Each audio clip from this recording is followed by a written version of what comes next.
Today I'm going to show you the things that I made in 2017. So this ranges from some dresses and skirts and tops and trousers for me and a couple of things for my girlfriend. So I'm just going to show you those now. So the first thing I did at the beginning of January was to finish off all of my UFOs. So the first thing was this blue and white spotted dress. I'd cut this out using a pattern that I draped on the stand for a shirt dress, and I made the collar using the Winifred Aldrich pattern cutting for Womenswear book, and it was based on a Hell Bunny dress. I think it's the Karen dress, and it is, yes, blue and white spotty cotton with a shirt dress, and the back of the shirt bodice has a pleat in the back and a yoke, and the front has this white open neck collar, white covered buttons, and it fastens with a side zip. I wear it with this red belt, and it has a pleated skirt.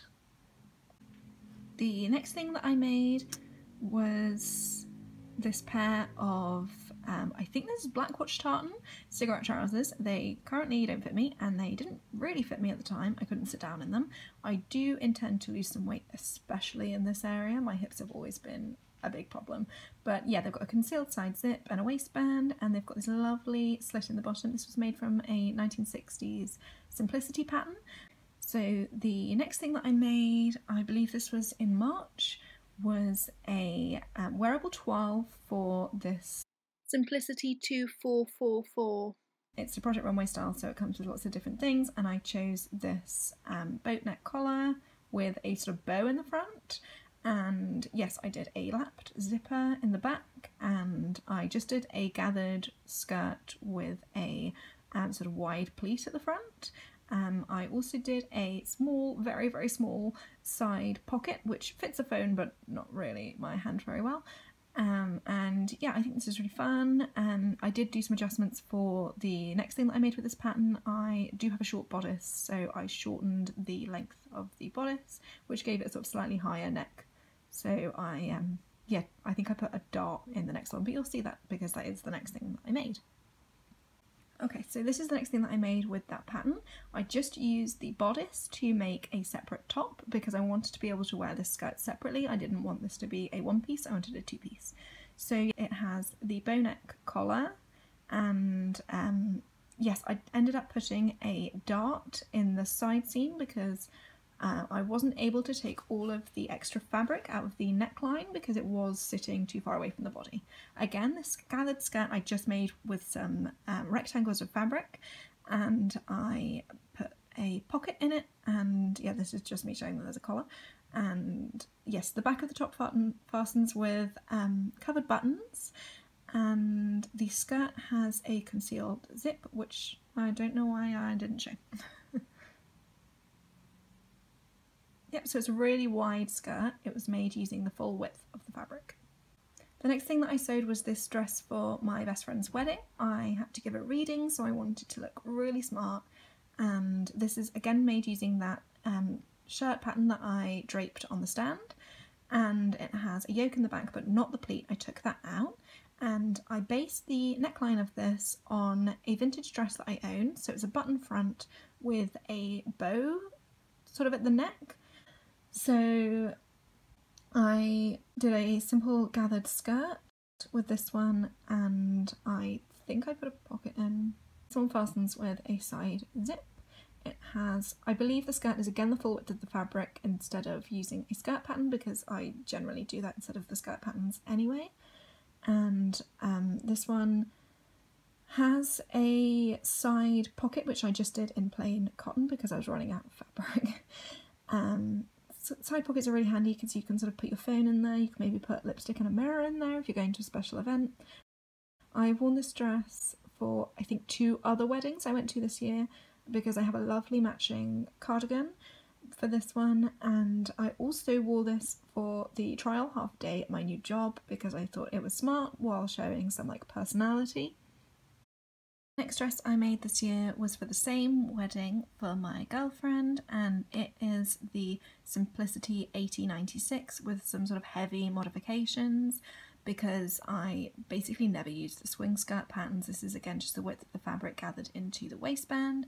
I also didn't use the sort of collar. I just used the sweetheart neckline, which again I did some alterations on because I wanted to raise it a little higher so that the bra wasn't showing. So the pattern that I used was Simplicity 1420 with some heavy modifications. I did not use the cummerbund section, I just lengthened the bodice and the waistline of the skirt so that I could sort of get rid of that whole cummerbundy waistband, because I was not about that. I wanted to make this dress look a sort of mock sarong dress, so with a sort of faux wrapped look in the bodice because it's crossover with some pleats, and the skirt also has some pleats, and I tried to match them up. Again, I've done a lap to zip because that's my new fave. Yeah, and for the same wedding in America, we went for a tropical theme for Nick's dress and used this lovely flamingo print dress, which I used the same Simplicity 1896 with the same type of alterations, with the neckline being slightly higher and the straps in a different position. Again, I did not use the skirt pattern that came with the dress. So this is just showing off the beautiful print. I made sure not to cut any of those flamingo heads off, especially round the top of this neckline where they'd be very visible if there was a headless flamingo. So I was very careful with my fabric usage to make sure that I had enough fabric to not cut off any heads.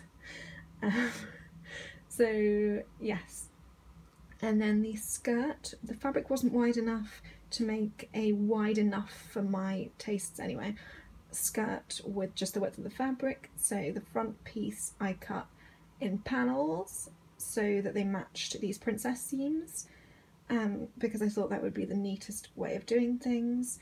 And again, I did some skirt pockets in matching fabric. Sorry about the horrible camera angles I've chosen to use. So yes, these pockets are again those really narrow pockets, but you can get a phone in there, you can vaguely get your hand in there, what's the problem? This dress I made for my friend's wedding, who she loves colour and she loves novelty prints and food prints.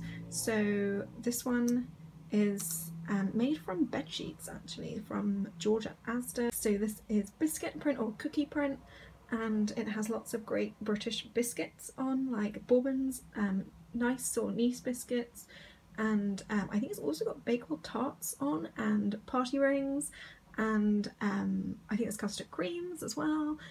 Yes, so I did pockets. I also used the trims of this dress, so the Peter Pan collar and the bow belt and the hem of the skirt are all, and of the sleeves to be honest, are trimmed in ice gems, those biscuits, and I think that it makes like a really cute touch. I sort of based this on some dresses by like Jane Marple and Angelic Pretty, which I think are two really cute brands, and I again did a really super wide skirt and I wore my biggest petticoat.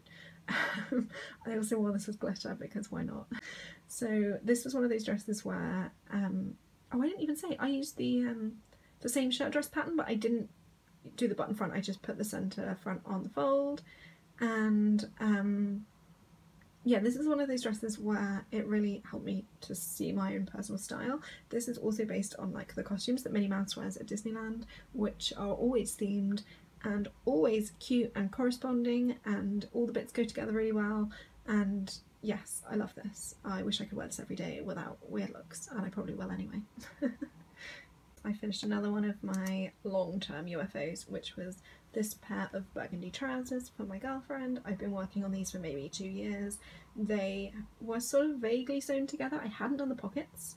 These pockets are lined in the same fabric as the dress I wore for my best friend's wedding, and I think that's like a really nice cute touch to make these a little more like ladylike. This was made from a pattern from, again, Winifred Aldrich's Patterns for Womenswear book, which I think is a really great starter pattern cutting book. It's got so many great patterns and they're easy to adjust, and you can make them work with things that you've draped in a sort of great way. So these have darts in the front and in the back and pockets, and they have these turnover hems, and they also have a button fly and these little tiny weeny, too small for an actual belt loops. And I think, yes, all of these things added up to be, oh, and sorry, and a pocket in the back. They all added up to make me feel so overwhelmed, and I hate making trousers, and so I put off making these for a very, very long time. But now they're finished and they look really good. And so the next thing that I made was some trousers for myself. These ones aren't too tight. They are slightly too big. They're again from the same 1960s Simplicity pattern, and I decided to cut them 2 centimeters bigger on each side, so they are much too big.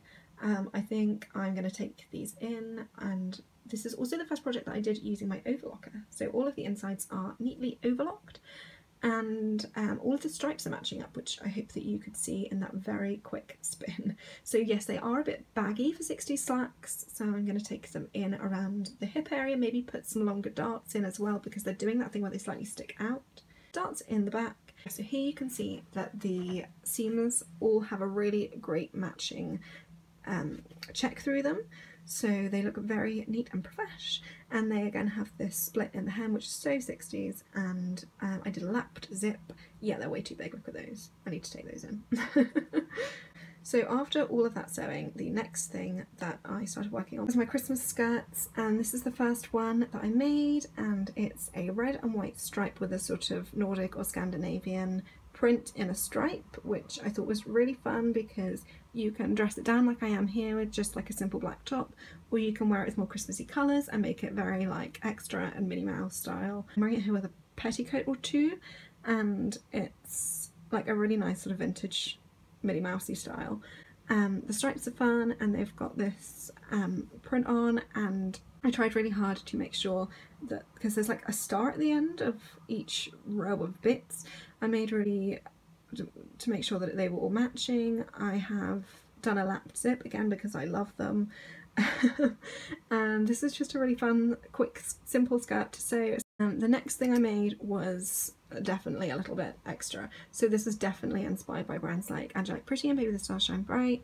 It's like a sort of vintagey, Minnie Mousey, Lolita style Christmas skirt. So it has 2 prints. The top is just a green, red and gold check, and the bottom is a toy shop print, so it has like the windows of toy shops in. And I've done again a lapped zip and several rows of gold rickrack. So I bought, I believe, 10 meters of gold rickrack, and I went to town. This is a really fun skirt to wear. I'm wearing it again here with 2 petticoats, but I think I need a better petticoat. So this one is like, I would say, the Christmas version of my style. If you go onto my Instagram, which is @LuluCandyApple, and I will try and link it below, then you can see that for 25 days I wore, so the 1st of December to the 25th of December, Christmas Day, I wore Christmassy festive style every day, including pyjama days, including when I got my hair cut at a sort of normal salon, including my first day at a new job.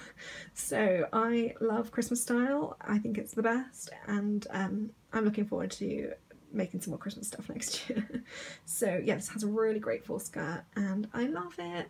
If you love these looks, please subscribe to my channel. I'm looking to post more sewing videos because I love sewing YouTube, so I really want to get involved and share the things that I make and the things that I want to make.